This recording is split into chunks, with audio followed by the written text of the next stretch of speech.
Hi, I'm Vlad with The Verge, and this is the HTC One S. It's the middle child of HTC's new One family of Android phones, but you wouldn't know it to look at it. The One S is enough about it to justify being another company's flagship phone. Having recently reviewed Sony's Xperia S, I can say that this handset easily outdoes it in terms of industrial design and ergonomics, and it actually ships with Android 4.0 on board. The One S is also thinner than most phones on the market today, measuring 7.8mm in thickness, and it's actually very difficult to tell the difference between that and the 8.9mm profile of the larger One X. Although that's another thin phone, and the real difference you're going to feel is compared to older and fatter handsets. Both the One S and the One X fit effortlessly into most pockets and are a joy to handle. That's thanks to the curved back, which is echoed by the glass screen up front sloping off the sides. Where the One X gains an advantage over the other One model is in having an aluminum unibody shell, treated with micro-arc oxidation.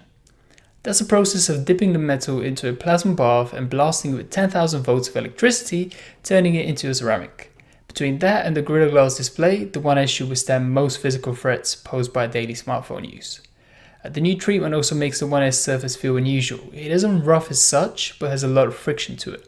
The internals of the One S are right up to date. It has a dual-core Snapdragon S4 processor, GB of RAM, and 16GB of storage. However, there's no microSD card slot or user replaceable battery. It also uses a microSIM card, and opening the compartment to access that is a bit of a nightmare. A big reason why HTC has been able to fit the One S into such a thin body is the Super AMOLED display up front, although it has two major shortcomings. Firstly, it's pentile, so you'll see unpleasant color fringing on high contrast edges, and secondly, it has QHD resolution, which is a step behind the class-leading 720p resolution. If you had to pick a fatal flaw to this phone, the pentile matrix sub-pixel arrangement would probably be it. It's one of those quality issues that you can't unsee once you've noticed it. Everyone who's seen this phone has asked me about the Beats Audio branding on the back and what it actually means. Basically, it's a gimmick. Beats Audio boosts the bass and volume on whatever you listen to, but doesn't actually make it sound any better. And if it's not better, why bother doing it?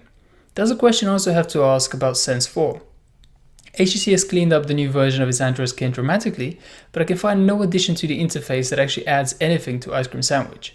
The skin's more tolerable now, but HTC won't be the reason you find this software desirable. It will be the underlying Android 4.0 which gives you access to new apps like Chrome for Android Beta and the refreshed Gmail client, and it also makes for faster performance all around. The one bit of software that HTC does add value to is the camera app, which now has the video and still capture buttons on the same screen and also allows you to shoot still photos while capturing video. There's an automated burst mode as well, which lets you pick the best photo out of a bunch, and the whole thing feels more like a camera suite rather than a basic app. Image capture is lightning quick as well, although image quality, in spite of the f2.0 lens and 8MP sensor, is only average. Much as with their thickness, the HTC One S and One X are difficult to separate in terms of performance. Both are incredibly fast, and if there's any advantage for the Tegra 3 inside the One X, it's the Tegra Zone. That's a growing library of games that come with Tegra-specific graphical upgrades, which you won't find with the dual-core Snapdragon on the One S. There you'll be stuck playing Angry Birds or whatever Qualcomm's Game Command, a competitor to Tegra Zone, ends up offering later on during the year. If forced to choose between the One S and the One X, I'd opt for the One X simply because of its superb display. It's a shame that HTC couldn't match it in the One S, which is still a fantastic second choice. Broadening out your options beyond HTC, the Galaxy Nexus remains the best Android experience you can have today, the iPhone 4S offers an even better app ecosystem and superb camera performance, and the Lumia 900 is the only phone to match the One S in terms of screen size and design quality.